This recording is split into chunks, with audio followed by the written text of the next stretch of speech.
Tales from the Hood didn't just scare audiences. It put America on trial. The film built 4 supernatural courtrooms where the dead came back to deliver the justice the living had refused. A famous comedy actor turned monster. A KKK senator named after 2 real white supremacists. A torture device the cast couldn't even pronounce. These are 14 weird facts about Tales from the Hood. Step inside, the morgue is open. Number 1. Cundieff School Days' role led directly to Spike Lee producing the film, and this was Lee's first horror movie ever. Tales from the Hood only exists because of a personal connection that started 7 years before production began. Writer-director Rusty Cundieff had a supporting role in Spike Lee's 1988 ensemble film School Days. The 2 filmmakers stayed in contact long after production wrapped. In the early 1990s, Cundieff transitioned from acting to directing with the 1993 hip-hop mockumentary Fear of a Black Hat. He later attended the premiere of one of Lee's films. After the screening, Lee approached him and asked what he was working on next. Cundieff said he and writing partner Darren Scott were developing a horror anthology rooted in social commentary about the African-American experience. Lee said, "Send it to me." The script was not finished. Cundieff and Scott rushed to complete it. Lee came on as executive producer through his 40 Acres and a Mule Filmworks production company. Tales from the Hood was released through Savoy Pictures and became the first horror movie Spike Lee ever produced. The only other horror in his producing filmography is the 2018 sequel. Number 2. The entire film began as a one-act stage play called The Black Horror Show, Blackanthropy. Before there was a screenplay or any cast attached, Tales from the Hood existed as live theater. Rusty Cundieff developed a one-act stage play called The Black Horror Show, Blackanthropy, and performed it multiple times in Los Angeles during the early 1990s. The play was a small-scale anthology of horror stories built around social and racial themes. Cundieff performed the material himself in front of live audiences in LA theaters. The structure of multiple short horror tales connected by a wraparound device came directly from these performances. After the play's run ended, Cundieff teamed with Darren Scott to adapt the individual stories into a feature-length screenplay. The 4 core segments covering police brutality, domestic abuse, racist politics, and gang violence were all rooted in the original stage material. Number 3. Cundieff was inspired by his civil rights activist father and refused to make a horror movie for horror's sake. The social weight of Tales from the Hood was a direct inheritance from the family Cundieff grew up in. His father had been an active member of multiple civil rights organizations during the movement's peak years. The household treated political engagement as a basic moral obligation rather than an optional hobby. When Cundieff approached the horror anthology project, he set himself a firm creative rule. He refused to make what he later called a horror movie for horror's sake. Every story had to carry weight beyond its scares. Every tale had to connect to a real-world social or racial injustice. He has described Tales from the Hood as a redemptive horror film where the supernatural functions as cosmic justice for the sins and racism of the past. The dead come back not as random monsters, but as moral reckoning for crimes the living refuse to address. Number 4. The villain Duke Megger was named after a combination of 2 real-life white supremacists. The racist senator in the KKK comeuppance segment did not get his name by accident. The character of Duke Megger, played by Corbin Burnson, is a deliberate composite of 2 of the most notorious American white supremacist figures of the late 20th century. The first name comes from David Duke, a former Grand Wizard of the Ku Klux Klan who attempted to mainstream his politics through electoral office. He served in the Louisiana House of Representatives in the early 1990s and was an active political figure when the film was being made. The surname Megger is drawn directly from Tom Metzger, founder of the White Aryan Resistance, who had been at the center of multiple high-profile legal battles for inciting violence in the late 1980s and early 1990s. Burnson, fresh off his run as Arnie Becker in LA Law, played Megger with a casual, sneering hatefulness that captured both real-world inspirations precisely. Number 5. Cundieff's real-life parents both appear in the KKK comeuppance segment. The segment is a family affair in ways most viewers never realized. Rusty Cundieff cast both of his real-life parents in it. His father, John A. Cundieff, plays the funeral preacher who delivers the eulogy at Rudy's funeral. Rudy is the black image maker working as Duke Megger's campaign consultant who is killed early in the segment by tripping over one of the haunted dolls. John Cundieff appears on screen to deliver the funeral oration, a father who spent his life in civil rights organizing given the role of mourning a black man who compromised himself by working for a racist politician. Cundiff's mother, Christina Cundieff, plays the larger role of Miss Cobbs, the hoodoo priestess whose painting hangs in Wilkes Manor. She is the witch who transferred the souls of murdered slaves into the small dolls scattered throughout the plantation. Her paintings come to life, and her dolls exact revenge on Duke Megger. Casting his own mother as the supernatural architect of justice for murdered slaves makes the segment a profound generational family statement. Number 6. The film had the same cinematographer as the 1992 horror classic Candyman. Tales from the Hood and Candyman share more than a place in the canon of socially conscious black horror. They share a director of photography.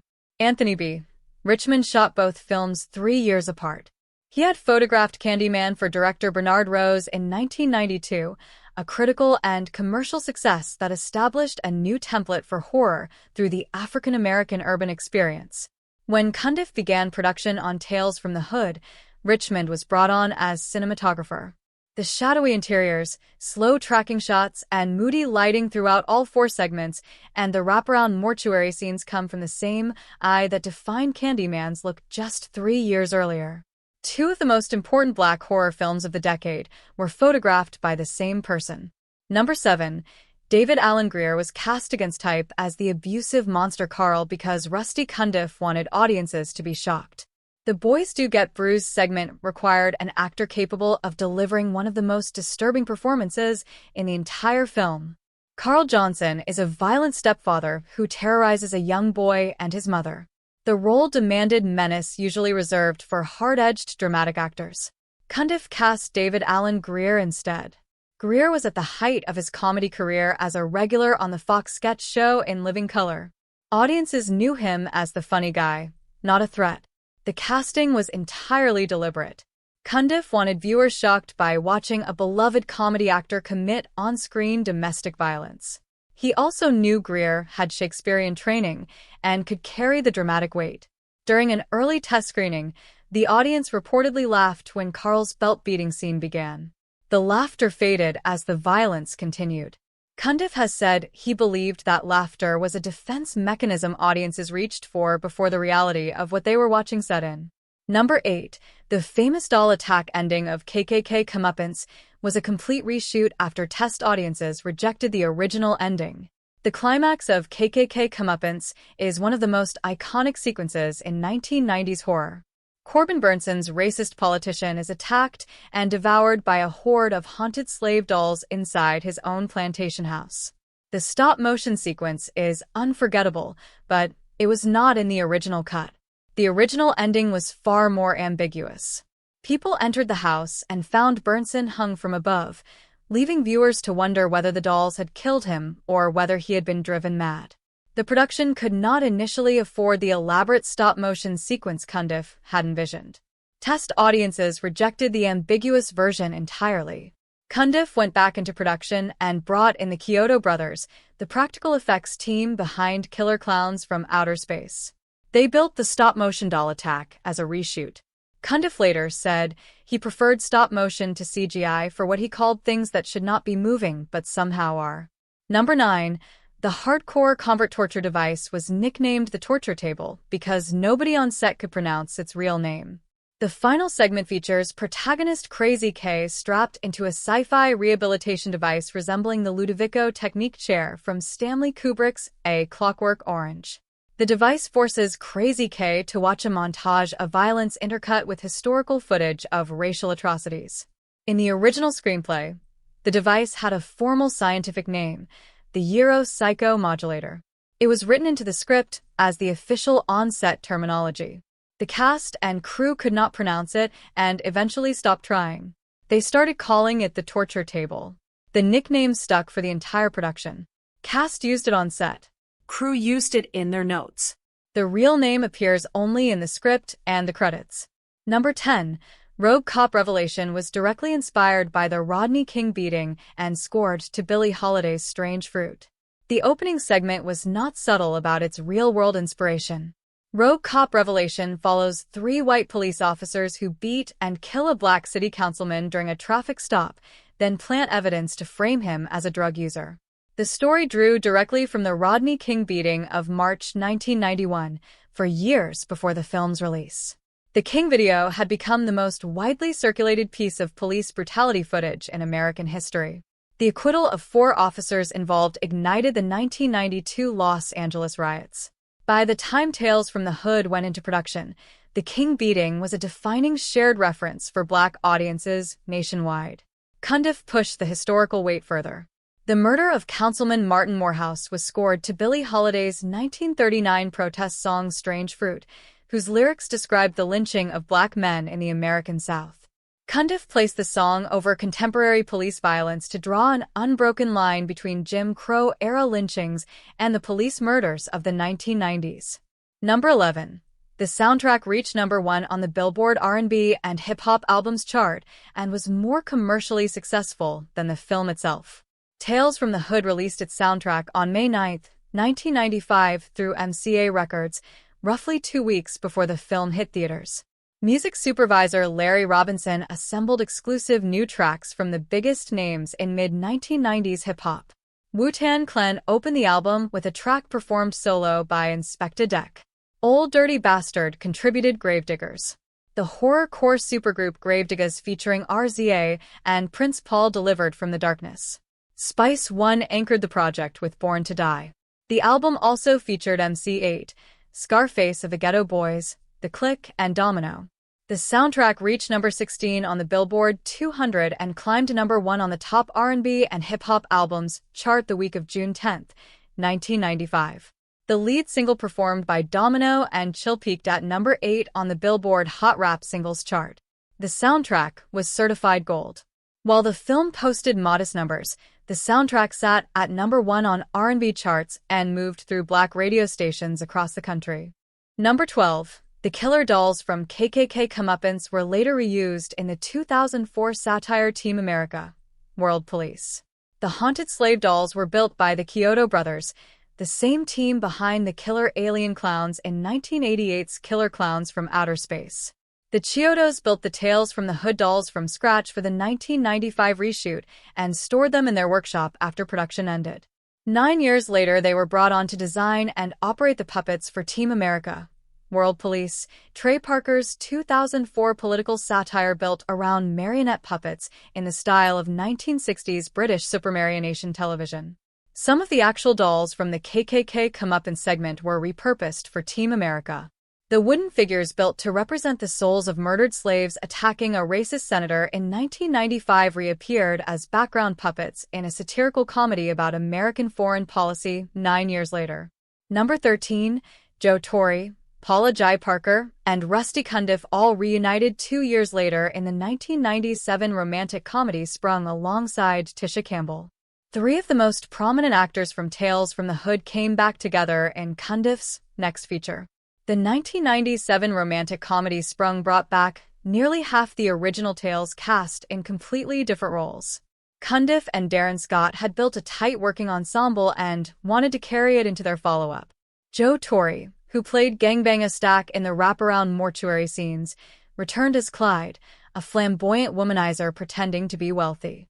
Paula Jai Parker, who played abused mother Miss Johnson in Boys Do Get Bruised, took on the role of Adina, a gold digger pursuing Clyde's fake fortune.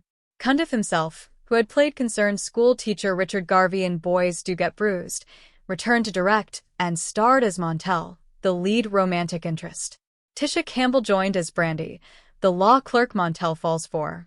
Clarence Williams III appeared as Granddaddy, making Sprung an even larger Tales from the Hood reunion than most audiences ever recognized. Number 14. The $6 million film grossed $11.8 million, but Jordan Peele's Get Out sparked a full franchise revival. Tales from the Hood opened theatrically on May 24, 1995 on roughly 862 screens. The opening weekend brought in $3.9 million. The total worldwide gross came to $11.8 million against a $6 million budget. Profitable, but never a major studio hit. Critical reception was divided between praise for its audacious social horror and criticism of its uneven tone. The film faded from mainstream conversation through the late 1990s and 2000s, living on as a cult favorite passed around on VHS and DVD. The revival came from an unexpected place. Jordan Peele's 2017 film Get Out won the Academy Award for Best Original Screenplay and grossed over $250 million on a $4.5 million budget. Its success triggered a massive resurgence of interest in earlier black horror, with Tales from the Hood at the center of that rediscovery. Cundieff told IndieWire that Get Out had opened the door for a sequel. Tales from the Hood 2 followed in 2018 with Keith David. Tales from the Hood 3 arrived in 2020 with Tony Todd. Bonus: Rosalind Cash died on Halloween 1995, and this was her final theatrical film role. Rosalind Cash played Dr. Cushing in the hardcore convert segment, the cold behavioral scientist running the experimental rehabilitation facility where Crazy K is sent. The character name was a direct tribute to Hammer horror legend Peter Cushing. Cash had a long career before Tales from the Hood, starring opposite Charlton Heston in the 1971 science fiction film The Omega Man and building a significant presence in 1970s blaxploitation cinema. Cundieff cast her in tribute to that lineage of black genre work. Tales from the Hood opened May 24, 1995. Rosalind Cash died October 31, 1995, exactly 5 months and 7 days later, on Halloween. The film was her final theatrical role. The symmetry of her last film being a horror anthology and her death falling on the horror calendar's most important date became part of the film's enduring folklore. Tales from the Hood was a writer-director's second feature, a one-act stage play expanded into film, and Spike Lee's first leap into horror. Rusty Cundieff turned a black horror show into a 4-story anthology that confronted police brutality, domestic abuse, racist politics, and gang violence head-on. The film opened in 1995 to mixed reviews and modest box office. 3 decades later, it stands as the godfather of black horror. The film that anticipated Get Out by 22 years. A cult classic whose dolls, demons, and dying confessions never lost their bite. The soundtrack went number 1. 2 sequels followed. The morgue doors never closed. Thanks for watching.